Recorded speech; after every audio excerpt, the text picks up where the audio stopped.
This guide will walk you through adjusting the working days for an operator in Nayax Core. On the dashboard of your Nayax Core Management Suite, click on the Administration tab. Select Operator from the drop-down menu. Type in your operator name and click Search button as highlighted in red on the visual. Locate and click on the operator from the hierarchy that you want to edit the working schedule for. Navigate to the Business Days tab on the operator you just selected as highlighted in red in the visual.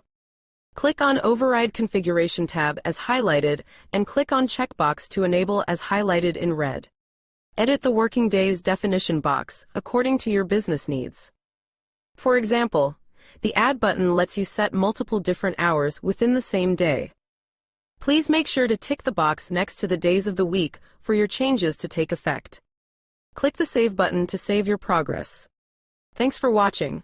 We ask you to please help us help you by leaving feedback.